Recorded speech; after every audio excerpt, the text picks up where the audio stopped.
रहमानिर्रहीम सल्लल्लाहु अला मुहम्मद।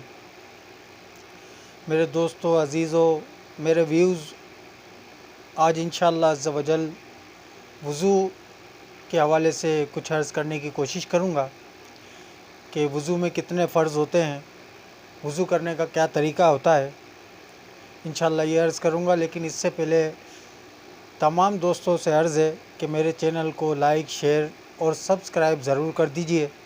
इससे ये होगा कि मेरे आने वाली हर एक वीडियो बर वक्त आप तक पहुंच जाएगी। तो शुरू करते हैं। वज़ू करने के 4 फ़र्ज़ हैं। वज़ू के अंदर 4 फ़र्ज़ होते हैं। सबसे पहला फ़र्ज़ चेहरा धोना। फिर इसकी तारीफ़ें भी बताऊंगा कि चेहरा कहाँ से कहाँ तक होता है। दूसरा फ़र्ज़ है दोनों कोनियों समेत, ये कोनी से पीछे तक दोनों हाथों को धोना, कोनियों समेत दोनों हाथों को धोना, ये दूसरा फ़र्ज़ है। तीसरा फ़र्ज़ है चौथाई सर का मसा करना, यानी पानी लेकर के अगर चौथे हिस्से पे भी रख लिया, ऐसे लगा दिया, मस कर लिया, टच कर दिया, तो ये वज़ू का तीसरा फ़र्ज़ अदा हो जाएगा। ये तीसरा फ़र्ज़ है, यानी चौथाई सर का मसा करना, ये तीसरा फ़र्ज़ है। चौथा फ़र्ज़ है दोनों पाँव टखनों समेत धोना, दोनों पाँवों को टखनों समेत धोना, ये वज़ू का चौथा फ़र्ज़ है। तो आपसे अर्ज़ है कि ये चारों फ़र्ज़ याद रखिएगा।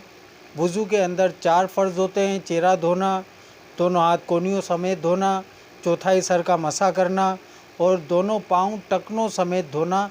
ये 4 फ़र्ज़ वज़ू के अंदर होते हैं। इनमें से कोई सा भी एक फ़र्ज़ रह गया तो वज़ू नहीं होगा। अच्छा, गुस्ल के हवाले से मेरी एक वीडियो बनी हुई है, गुस्ल करने का सुन्नती तरीका, वो देख लीजिएगा। गुस्ल में भी मैंने तफसील से बताया है, वज़ू में भी अभी इंशाल्लाह तफसील से बताऊंगा। तो जो गुस्ल करके वाशरूम से निकला, उस पे वज़ू करना ज़रूरी नहीं है, क्योंकि जो वज़ू के अंदर आज़ा धोए जाते हैं, वज़ू के अंदर जो आज़ा यानी चीज़ें धोई जाती हैं, जो फ़र्ज़ हैं, वो गुस्ल के अंदर ऑटोमेटिक धुल गई। तो अब गुस्ल करने के बाद वज़ू ना करे कोई मसला नहीं है, मना नहीं है।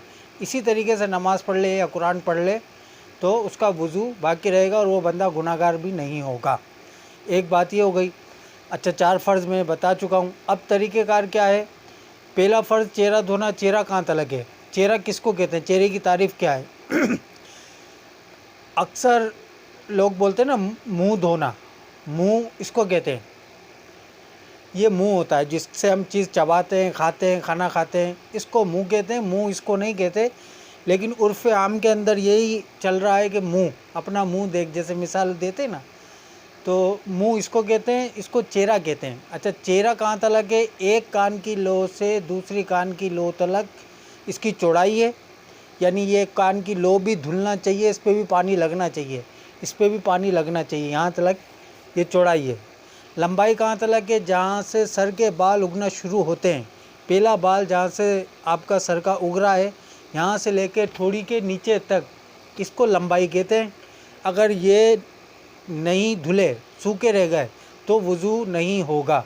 हमने अक्सर देखा है बहुत सारे लोगों को खाली ऐसे पानी भरते हैं और ये खाली ये यूँ करके मुंह धो लेते हैं, ये चेहरा धो लेते हैं और बस वो वज़ू उनका हो गया और वो नमाज़ पढ़ना शुरू कर देते हैं। तो इस तरीके से आपका वज़ू नहीं होगा जब तक पूरा फ़र्ज़ अदा नहीं करेंगे, यानी पूरा चेहरा नहीं धोंगे, जब तक वज़ू नहीं होगा। एक कान की लो से लेके दूसरी कान की लो तक चेहरा धोना ये फ़र्ज़ है।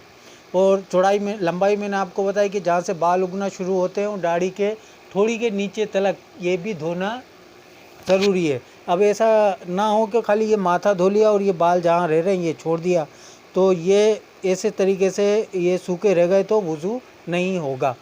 ठीक है, पहला फ़र्ज़ मैंने आपको बता दिया। दूसरा फ़र्ज़ कोनियों समेत हाथ धोना। बहुत सारे लोग खाली ये यहाँ तक हाथ धो लेते हैं, इस तरीके से हाथ धो लेते हैं और समझते हैं कि हमारा वज़ू हो गया, जबकि कोनियों समेत आगे तलक कोनी, यानी जहाँ आधी कोनी आ रही है यहाँ तलक धोना फ़र्ज़ है। आधी कोनी तलक धोना सुन्नत है, उससे ऊपर धोंगे वो अफजल है। तो बेहतर ये है कि अफजल तरीका अदा कर लिया जाए, उसमें अफजलियत भी आ जाएगी, सुन्नत भी आ जाएगी, फ़र्ज़ भी अदा हो जाएगा।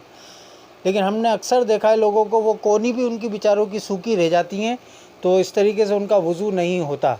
तो ये कोनियों की तारीफ़ यही है कि कोनी से ऊपर जहाँ ये गिट्टा होता है, इस गिट्टे से ऊपर आपको धोना सुन्नत है, उससे ऊपर धोना अफजल है, और कोनियों समेत गिट्टे तलक तो धोना फ़र्ज़ है। ठीक है, ये लाजमी वज़ू के अंदर आप एहतियात किया करें। अच्छा, तीसरा फ़र्ज़ ये है कि चौथाई सर का मसा करना। चौथाई सर किसको कहते हैं? गुद्दी से ले लें जहाँ पर बाल उग रहे हैं, शुरू हुए हैं, जहाँ से ख़त्म हो रहे हैं बाल उगना, वहाँ से 4 हिस्सों में इसे हाथ से कर लें, 1 2 3 ये 4 हिस्सों में इसको करके एक हिस्से का मसा करना, यानी पानी लगाना, मसा करना, ये फ़र्ज़ है। तो इसका भी एहतियात करें।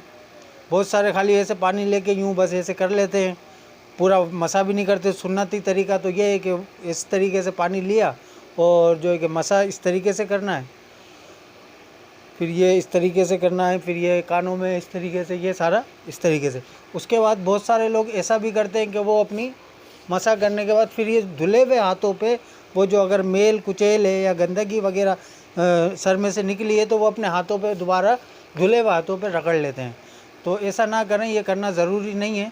खाली मसा किया, मसा करने के बाद अपने पाँव धोना शुरू कर दें। तो चौथा फ़र्ज़ ये है वज़ू का, टखनों समेत पाँव धोना। दोनों पाँव टखनों समेत धोना, हो सके तो आधी टखनों से ऊपर पाँव धोएं, और कोई भी जगह उंगलियों के बीच में भी जो ये उंगलियां होती हैं पाँव की, उसके अंदर भी पानी डालें, पीछे से भी डालें, तलवे में भी डालें। इन चीज़ों की एहतियात करें।